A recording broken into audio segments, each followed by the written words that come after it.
श्री परमात्मने नमः। भगवान ने कहा कि कर्मों को तत्व रूप से जानना चाहिए। जब तक कर्म को स्वरूप रूप से तो जान रहे हैं, जानना आसान है, मतलब उसको हम देख रहे हैं कि कोई आदमी गाड़ी चला रहा, कोई आदमी खाना खा रहा, कोई आदमी युद्ध कर रहा है, कोई आदमी व्यापार कर रहा है, कोई आदमी नौकरी कर रहा है, कोई आदमी शासन कर रहा है। ऐसा हम उसके कर्म को स्वरूप रूप से देख रहे हैं कि उसका स्वरूप क्या है। शासन करना, नौकरी करना, व्यापार करना, अपना परिवार पालना, कृषि का काम करना, ठीक है, ज्ञान अर्जित करना, वो जो है तपस्या में लगा हुआ, कोई आदमी जो है वो स्वाध्याय कर रहा है, कोई आदमी जो है ग्रंथों का अध्ययन कर रहा है, कोई आदमी रिसर्च कर रहा है, तो उसका स्वरूप से उसको हम देख रहे हैं। लेकिन भगवान कह रहे हैं कि कर्मों को तत्व रूप से जानना चाहिए। भगवान कह रहे हैं कि कर्मों को जो है तत्व रूप से भी जानना चाहिए। भगवान अर्जुन से कह रहे हैं कि कर्मों का तत्व भी जानना चाहिए और अकर्म का तत्व भी जानना चाहिए। कर्म का तत्व जानना चाहिए, अकर्म का तत्व जानना चाहिए तथा विकर्म का तत्व भी जानना चाहिए। क्योंकि वो कह रहे हैं कर्मों की गति बहुत गहन है, अर्थात समझने में बड़ी कठिन है। मतलब गहन क्यों है भगवान गहन क्यों कह रहे हैं? मतलब कि कर्मों की गति बहुत गहन है और कर्म के तत्व को, अकर्म के तत्व को और विकर्म के तत्व को जानना चाहिए, ऐसा भगवान कह रहे हैं। क्योंकि गहन इसलिए है कि कर्मों का सारा जो खेल है, संसार है, वो जो है भावना पे आधारित है। वो उसकी जो परिणति होगी वो भावना के अनुसार होगी। जैसे जो लोग मतलब जानते होंगे, जिन लोगों ने अपराध शास्त्र का मतलब अध्ययन किया है, वो जानते हैं कि अपराध शास्त्र में एक मेंसरिया होता है। मेंसरी का मतलब क्या होता है कि अगर आपका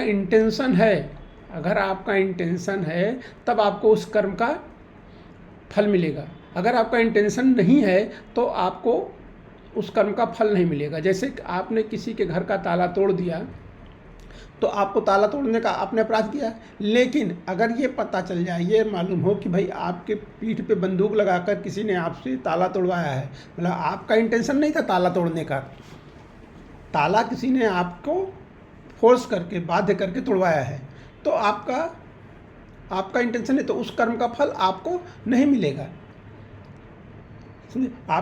आपने किसी की हत्या कर दी, लेकिन वो हत्या आपसे करवाई गई है, इसीलिए मतलब मेंसरी जो है, मतलब आशय जो है वो सबसे इम्पोर्टेंट होता है।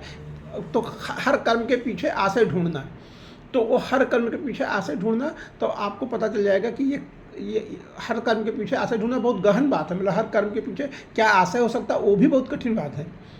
क्योंकि आशय तो मन से शुरू होता है ना, और मन जो है बहुत सारी तरह की रचना रचता है। तो भगवान कह रहे हैं कि कर्म के तत्व को जानो, अकर्म के तत्व को जानो और विकर्म के तत्व को जानो। कर्म सकाम भाव से साहस विहित क्रिया जो है वो कर्म है। आपको परिवार का पालन करना है, शास्त्र विहित काम है कि हर गृहस्थ को अपने परिवार का पालन करना चाहिए। उसके लिए वो जो कर्म कर रहा है जो काम कर रहा है वो कर्म है, ठीक है। अब अकर्म क्या है? अकर्म है कि दूसरों के हित के लिए जो काम किया जाए वो अकर्म है। अब परिवार का पालन करते हुए ही, परिवार का पालन कर रहा व्यक्ति अपना परिवार समझ के कर रहा है कि मेरा परिवार है, मेरा बेटा है, मेरी बेटी है, मेरी पत्नी है, मेरा पति है, मेरे माँ बाप हैं, ये समझ कर जो है जो काम कर रहा है वो कर्म हो गया। अकर्म कैसे बनेगा? अकर्म वो तब बनेगा जब उसको ये सोचेगा कि ये कर्तव्य रूप में मुझे प्राप्त है, मेरा है, मुझे अपने बेटे का पालन करना, ऐसा समझ के नहीं, मैं गृहस्थ में हूँ और ये बेटा बेटी माँ बाप मुझे प्राप्त हैं, मेरे इस शरीर के संबंधी हैं, इनका पालन करना मेरा कर्तव्य है। कर्तव्य समझ के जब वो उनका पालन करेगा तो वो हो जाएगा कर्म। अब विकर्म क्या है? विकर्म के लिए भगवान कह रहे हैं कि दूसरे को दुख पहुँचाने के लिए, दूसरे को क्षति पहुंचाने के लिए, दूसरे का अहित करने के लिए जो भी काम किया जाएगा वो विकर्म है। दूसरे को अहित पहुंचाने के लिए जो भी काम किया जाएगा वो विकर्म है। लेकिन जैसे अब डॉक्टर जो है किसी का ऑपरेशन करके उसके पेट से मतलब या उसका कोई अंग निकाल देता है कि अंग खराब हो गया है, तो उसको निकाल दिया, तो वो विकर्म नहीं है, चूँकि उसका हित करने के लिए किया गया है। तो भगवान कह रहे हैं कि कर्मों के तत्व को जानने की प्रेरणा करते हैं कि तत्व के अनुसार कर्मों को जानो। निर्लिप्त रहते हुए भी कर्म करना अकर्म के तत्व को जानना है। निर्लिप्त रहना क्या है? भगवान ने बहुत बार कहा है कि कर्म करते हुए निर्लिप्त रहना और निर्लिप्त रह के कर्म करना। बार बार भगवान ने कहा है गीता में। निर्लिप्त रह के कर्म करना क्या है? जब तक आप अपने स्वरूप का और संसार का दोनों का बोध नहीं रहेगा, ज्ञान नहीं रहेगा, तब तक निर्लिप्त होकर कर्म नहीं हो सकता है। तो भगवान ने कहा ना, शरीर और शरीरी। शरीर है, शरीर में सारी इंद्रियां हैं, पंच महाभूत हैं, पंच तन मात्राएं हैं, मन बुद्धि अहंकार है, अंतःकरण है। ये शरीर के अंग हैं। ये शरीर के अंग हैं और ये संसार के अंग हैं। ये मतलब संसार से प्राप्त हुए हैं। ये सब जो है संसार से प्राप्त हुए हैं। अब स्वरूप क्या है? शरीरी। जो इस शरीर के माध्यम से जो है इस शरीर से अपने आप को जोड़ लिया है, वो शरीरी जो है वो शरीरी है। जैसे रथ होता है, रथ में घोड़े हैं, पहिए हैं, ऊपर छत्र लगा है, सब कुछ है, ठीक है। लेकिन रथ कौन सा है? रथ कहाँ है? रथ है। अब इसमें एक रथी है। तो अगर जो भी मतलब कर्म हो रहा है, जो भी रथी जो है उसका उस रथ से जुड़ा नहीं हुआ है।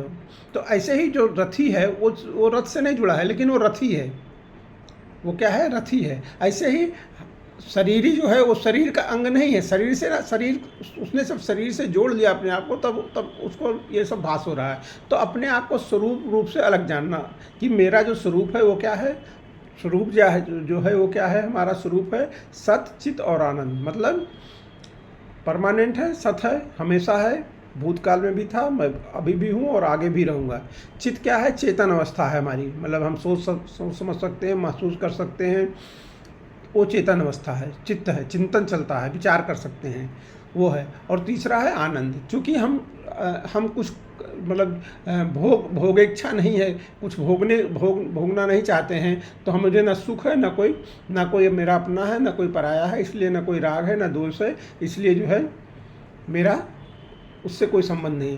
तो ये निर्लिप्त होकर कर्म करना क्या है कि स्वरूप रूप से अपने आप को सजग रखना कि मैं स्वरूप रूप से। कर्म जो है सारे शरीर से हो रहे हैं, शरीर के द्वारा हो रहे हैं, संसार में हो रहे हैं। मेरा उनसे कोई मतलब लेना देना नहीं है। और ये जो है पहले भी होना चाहिए, मतलब कर्म जब आप शुरू कर रहे हैं तब भी होना चाहिए, कर्म के दौरान भी होना चाहिए, और कर्म अंत हो जाए तो भी ये निर्लिप्तता जो है बनी रहनी चाहिए। तो भगवान कह रहे हैं कि निर्लिप्त भाव से कर्म करना ही अकर्म के तत्व को जानना है। कामना से कर्म होते हैं, और कामना जब बहुत अधिक बढ़ जाती है तो उससे भी कर्म हो जाते हैं, पाप कर्म हो जाते हैं। कामना है कि भाई मैं अपने परिवार के पालन पोषण के लिए जो है कर्म करूँगा। अब वो कामना बहुत गई, परिवार का पालन पोषण ऐसा परिवार का होना चाहिए, वैसा परिवार, मतलब बहुत सारा चीज़ें बढ़ गई उसमें। फिर आप उतना धन वैभव जुटाने के लिए क्या करने लगते हैं? पाप कर्म करने लगते हैं। वो भी कर्म हो गया। वो क्या हो गया? विकर्म हो गया।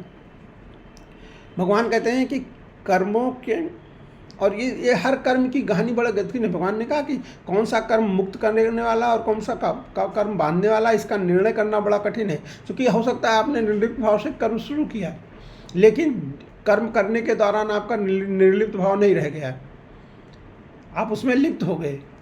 फिर जो है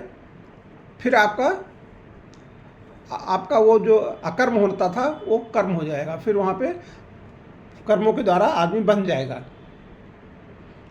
मतलब जैसे मान लीजिए किसी को हत्या करने के लिए बाध्य करके किसी की हत्या करवाई जा रही है। अब उसका अभी तक वो अकर्म है, क्योंकि उसका वो हत्या करने के लिए उसकी कोई इच्छा नहीं, कोई आशय नहीं है, कुछ नहीं है। लेकिन अब पता चला कि उसको मौका मिलता है कि भाई वो हत्या ना करे और भाग जाए, लेकिन उसके बाद भी वो हत्या करने के लिए आगे प्रवृत्त हो जाता है, तो वो फिर कर्म होगा, विकर्म होगा, दूसरे को नुकसान पहुंचाने वाली बात हो गई।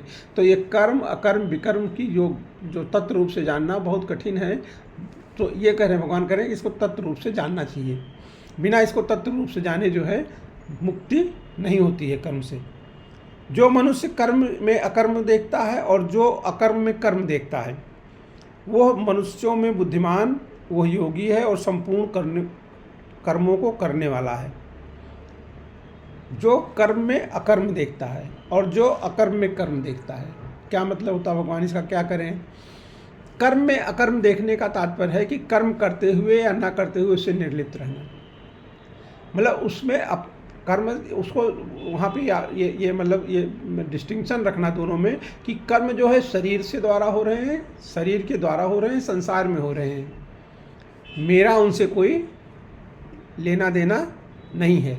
कर्म शरीर द्वारा संसार में हो रहे हैं, शरीर भी संसार का ही है, शरीर भी संसार का अंग है। पता है ना कि संसार है और प्रकृति है वो पुरुष है, तो जो शरीर है वो प्रकृति का अंग है, और जो हम हैं, जो शरीरी है, जो आत्मा है, जीवात्मा है, वो पुरुष है। तो ये देखना कि ये जितने भी कर्म हो रहे हैं ये संसार में हो रहे हैं, इनका इससे कोई लेना देना नहीं है, ये निर्लिप्तता है। और अपने लिए कोई भी प्रवृत्ति या निवृत्ति न करना, मैं करूँगा और नहीं करूँगा। प्रवृत्ति मतलब कि मैं करूँगा, और निवृत्ति मतलब कि मैं नहीं करूँगा। इस तरह की कोई बात अपने बारे में रखना नहीं। मैं परिवार का पोषण करूँगा ऐसा नहीं, या मैं परिवार का पोषण नहीं करूँगा। परिवार का पोषण नहीं करूँगा ये अकर्म नहीं होगा। परिवार का पोषण नहीं करूँगा ये अकर्म नहीं होगा। मैं परिवार का पोषण करूँगा ये भी जो है कर्म हो गया। भगवान कह रहे हैं कि प्रत्येक कर्म का आरंभ होता है और प्रत्येक कर्म का अंत होता है, और इसीलिए उसका फल का भी आरंभ होता है, उसके फल का भी अंत होता है। भाई परिवार का पोषण करूँगा तो जब तक परिवार है तब तक ही पोषण करोगे ना। मान लीजिए परिवार आपसे बिछुड़ गया तो आप किसका पोषण करोगे? तो हर कर्म का आरंभ होता है और हर कर्म का अंत होता है। हर कर्म का फल होता है, उसका भी फल का भी आरंभ होता है, फल का भी अंत होता है। तो और जो हमारा स्वरूप है वो अनादि है, अनंत है। तो इसलिए एक कर्म का जो फल है और जो स्वरूप है, इससे अपने स्वरूप को बांधना नहीं है।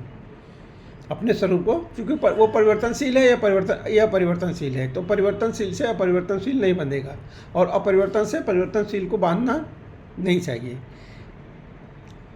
इसलिए भगवान ने कहा कि मेरे को कर्म नहीं बांधते हैं, क्योंकि कर्म फल में मेरी स्प्रिया नहीं है। क्योंकि कर्म फल में स्प्रिया नहीं है, तो कर्म फल जो कि आरंभ होगा और अंत होगा, इसलिए उसमें अपना रुचि, अपनी स्प्रिया नहीं रखनी चाहिए। फल की इच्छा ना रखने से नया राग उत्पन्न नहीं होता। अगर फल की इच्छा रखेंगे तो नया प्रेम, नया द्वेष उत्पन्न हो जाएगा, और दूसरों के हित के लिए कर्म करने से पुराना राग नष्ट हो जाता है। दूसरों के हित के लिए अगर आप कोई कर्म कर रहा है तो उससे उसका पुराना जो राग या द्वेष है, तो वो नष्ट हो जाएगा। और इस प्रकार राग रूप बंधन ना होने से जो साधक होता है वो बीत राग हो जाता है। किसी भी चीज़ में राग दोष नहीं रखना, किसी को चीज़ को प्रेम नहीं करना, किसी चीज़ को घृणा नहीं करना, यही तो मतलब जो है स्वरूप का स्वरूप यही है। स्वरूप का स्वरूप यही है कि वो किसी चीज़ से न तो प्रेम करता, न किसी चीज़ से घृणा करता है। तो जीव का जन्म जो है कर्मों के अनुबंध से होता है। जैसे हम किसी का जन्म हुआ, हम लोगों का जन्म हुआ, तो कर्मों के अनुबंध से हुआ है। हमने जिस परिवार में जन्म लिया उस परिवार के लोगों से ऋणानुबंध है, किसी प्रकार का उनका ऋण चुकाना है या किसी से उनका ऋण लेना है। तो मुक्ति कैसे होगी? मुक्ति होगी तब जब हम जो ऋण है वो चुका दें, और जो ऋण हमको लेना है उसको या तो ले लें और या उसको माफ़ कर दें। जैसे मान लीजिए कोई आदमी तो अपनी दुकान जो है उठाना चाहता है, अगर दुकान अभी बंद करनी है, तो दुकान बंद करने का क्या मतलब है कि जिसका लेना है, मतलब जिसका देना है उसका दे दो, क्योंकि उसका नहीं दोगे तो वो उसने तो माफ़ नहीं किया है। तो जिसका भी देना है उसको दे दो, और जिससे भी लेना है उससे या तो ले लो और या उसको माफ़ कर दो, तो फिर वो दुकान बंद हो जाएगी। और जब तक ऐसा नहीं करेगा जीव, तब तक वो दुकान चलती रहेगी, तब तक ये ऋण मतलब संसार में आवागमन का जो है काम वो चलता रहेगा। अपने लिए कुछ भी ना करने और ना चाहने से असंगता स्वयं प्राप्त हो जाती है, कि अपने लिए कुछ नहीं करेंगे, क्योंकि ये शरीर संसार का है, तो हमें अपने लिए कुछ करने की ज़रूरत भी नहीं होती है। जब तक प्रकृति के साथ संबंध रहेगा तब तक कर्म करना अथवा ना करना दोनों कर्म है। उसके साथ हम अगर संबंध जोड़ के रखे हैं प्रकृति के साथ मतलब इस संसार के साथ अपना संबंध जोड़ के रखे हैं, तब तक जो है हम अगर कर्म करते भी हैं या नहीं भी करते हैं तो वो कर्म ही है, वो कर्म है। निर्लिप्त भाव से कर्म करने का मतलब यही होता है कि आपने अभी तक जो कुछ कर्म को, शरीर को अलग रखना और अपने स्वरूप को अलग रखना। अपने स्वरूप के बारे में ये समझना कि भाई ये मेरा स्वरूप जो है वो इससे अलग है, इस सारे कर्मों से जो कुछ हो रहा है इससे मेरा स्वरूप अलग है, उस पर मेरे जो स्वरूप पे कोई फर्क पड़ने वाला नहीं है।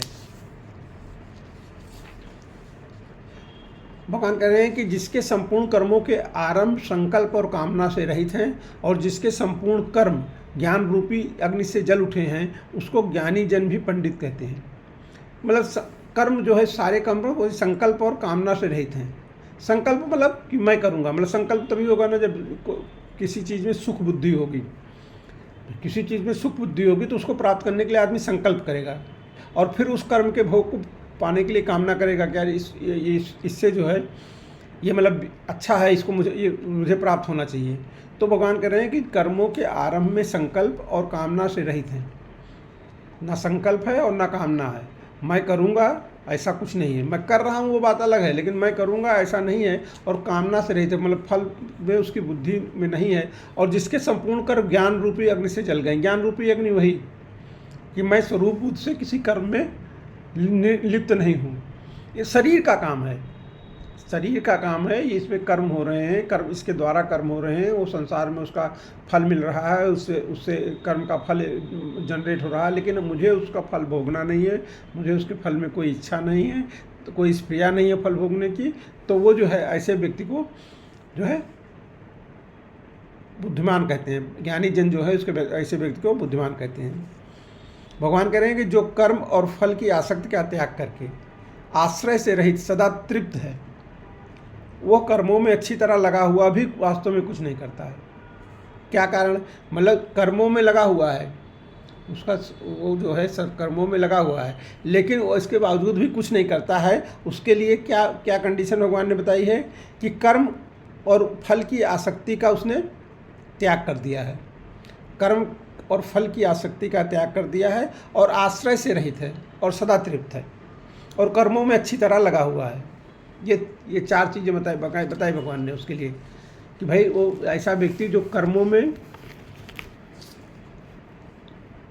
कर्म करते समय कर्म का और कर्म फल का दोनों में कर्म फल की आसक्ति दोनों त्याग कर दिया। कर्म करते समय कर्ता का भाव रहता है कि शरीर आदि कर्म सामग्री मेरी है और मैं कर्म करता हूँ, कर्म मेरा है और मेरे लिए है तथा इस मेरे को अमुक फल मिलेगा इस कर्म का। तब वो कर्म फल का हेतु बन जाता है कि भाई ये कर्म करने वाला मैं कर्म कर रहा हूँ, क्योंकि मैं अपने इस शरीर से काम कर रहा हूँ, ये शरीर आज मेरे हैं तो मैं कर्म करता हूँ, ये कर्म मेरा है और मेरे लिए है और इस कर्म का मेरे को ऐसा फल मिलेगा, तो वो कर्म फल का हेतु बन जाएगा। कर्म योग से सिद्ध महापुरुष को प्राकृत पदार्थों से सर्वथा संबंध विच्छेद का अनुभव हो जाता है। जो महापुरुष होते हैं उनको इस प्रकार की प्राकृत वस्तुओं से मतलब कि ये शरीर मेरा है ऐसा रहता ही नहीं उनके मतलब चित्त में, उनके चिंतन में ऐसा कभी रहता ही नहीं है कि ये मेरा शरीर है और मैं इससे कर्म कर रहा हूँ। इसलिए कर्म करने की सामग्री कर्म में तथा कर्म फल में किंचित मात्र भी आसक्ति न रहने के कारण वो कर्म फल का हेतु नहीं बनता है। उनका मतलब ये रहता है कि ये शरीर मेरा है और इसके द्वारा किए गए कर्म मेरे लिए हैं, ऐसा कोई चिंतन उनके दिमाग में रहता, उनके चित्त में नहीं रहता है, इसलिए वो कर्मफल का हेतु नहीं बनते हैं। जैसे स्वामी राम शक्ति जी उदाहरण दे रहे हैं, जैसे सेना विजय की इच्छा से युद्ध करती है,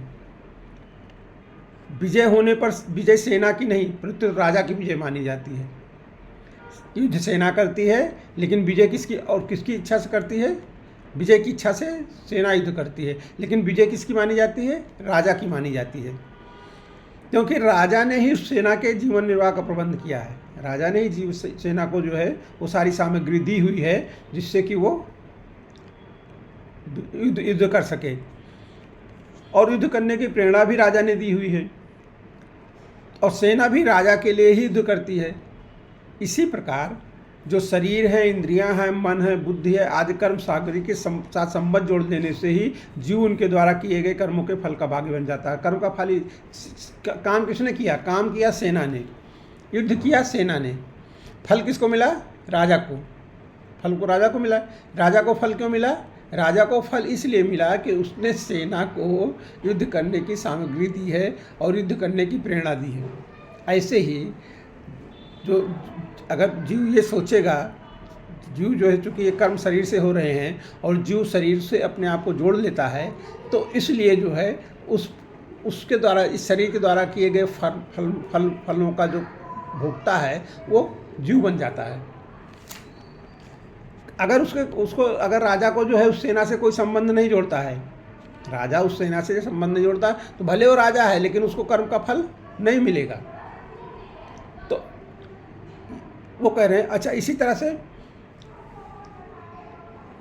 आश्रय नहीं होना चाहिए। देश काल वस्तु व्यक्ति परिस्थिति आज का किंचित मात्र भी किसी का भी आश्रय नहीं लेके कर्म में प्रवृत्त होना चाहिए। अगर आपने किसी देश काल वस्तु किसी का भी आश्रय लिया तो फिर वो जो है निराश्रय होना चाहिए और नित्य तृप्त होना चाहिए। पर नित्य तृप्त तो मतलब है ही है, जो जीवात्मा का स्वभाव है वो नित्य तृप्त ही है।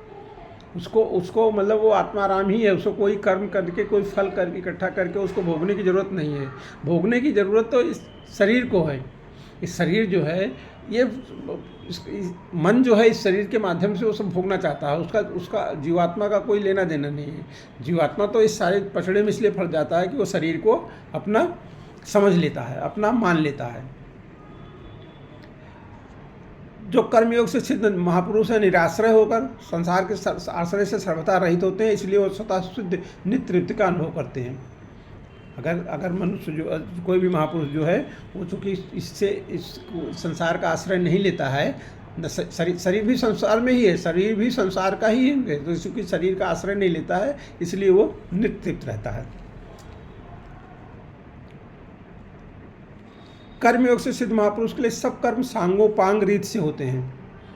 भगवान ने ये भी कह रहे हैं कि जो भी मतलब जो है, जो कर्मयोग से सिद्ध महापुरुष होते हैं उनके कर्म सब सांगोपांग रूप से होते हैं। क्योंकि फल में आसक्ति नहीं है, फल में आसक्ति नहीं, इसलिए आसक्ति का फल का चिंतन ही नहीं है। फल का चिंतन नहीं है, इसलिए सारा जो शरीर का मतलब वो है वो किस में लगता है? कर्म में। तो वो कर्म जो है पूरे अच्छी तरह से वो कर्म होता है।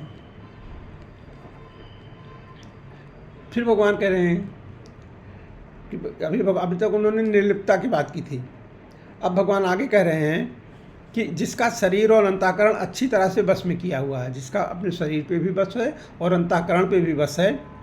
शरीर मतलब वही 5 भूत इंद्रियां और मन बुद्धि अंतःकरण में आ गए सब जो है, जिसने सब प्रकार के संग्रह का परित्याग कर दिया है। ऐसा इच्छा रहित कर्मयोगी केवल शरीर संबंधी कर्म करता हुआ भी पाप को प्राप्त नहीं होता है। वो कह रहे हैं कि जिसने अपने शरीर और अंतःकरण को अच्छी तरह से बस में किया है, मतलब मन बुद्धि चित्त और अहंकार पे उसका अपना नियंत्रण है। मन उसके मतलब मन को इधर उधर नहीं जाने देता। बुद्धि जो है निश्चयात्मक है कि भाई सुमति है उसके पास कि हाँ भाई ईश्वर मतलब परमात्मा परायण है, परहित को समझ रही है। चित्त जो है वो मतलब केवल परमात्मा के चिंतन में है या स्वरूप के चिंतन में है। अहंकार मैं हूँ ऐसा अहंकार नहीं है, प्रकृति और पुरुष दोनों के अंतर को समझ रहा है। तो कह रहे हैं कि और सब प्रकार का कोई भी संग्रह नहीं करता है। संग्रह करेगा, जैसे ही कोई संग्रह करना शुरू कर देगा तो क्या संग्रह भी शरीर के माध्यम से ही करेगा ना, तो संग्रह कोई कर नहीं रहा है। तो करें ऐसा कर्मयोगी जो शरीर संबंधी काम करता रहता, खाना पीना सोना, शरीर निर्वाह के लिए काम करता रहता है, तो वो इस समय किसी पाप को प्राप्त नहीं होता है। भगवान कह रहे हैं कि जो अपने आप जो कुछ मिल जाए उसमें संतुष्ट रहता है, जो भी मिल गया उसी में संतुष्ट है। यथेच्छा लाभ संतुष्ट हो, जैसा लाभ हो गया एट रैंडम उसी में वो संतुष्ट है। ईर्ष्या से रहित है, द्वंद्वों से रहित है और सिद्धि और असिद्धि में सम है। वो कर्म करते हुए भी उससे बनता नहीं है, कर्म करते हुए भी उससे बनता नहीं है। तो निष्काम मतलब काम की भगवान कर रहे हैं कि भाई जो कुछ भी मिल गया, कर्म किया और जो कुछ मिल गया उसमें संतुष्टि है। उसमें जो है मतलब राग दोष बुद्धि नहीं है कि भाई इसका फल ऐसा क्यों मिला वैसा क्यों मिला, ऐसा कुछ नहीं है। ईर्ष्या से रहित है, मतलब किसी दूसरे के सुख से मतलब दूसरों को देख के उसके मन में ईर्ष्या नहीं है कि मेरे को भी ऐसा प्राप्त करना है या उसको ऐसा क्यों प्राप्त हो गया है। द्वंद्वों से रहित है, मतलब कोई द्वंद्व नहीं है मन में, मतलब कोई कि मतलब ड्यूअल नहीं है उसका कि ये ऐसा भी होना चाहिए वैसा भी होना चाहिए, ये सब नहीं है। सिद्ध ही सिद्ध में सब है, काम हो गया बन गया तो भी ठीक है, नहीं बना तो भी ठीक है। वो कम करते हुए भी कर्मों में बनता नहीं है, भगवान ऐसा कह रहे हैं। फिर आगे चर्चा इसकी अपने कल करेंगे।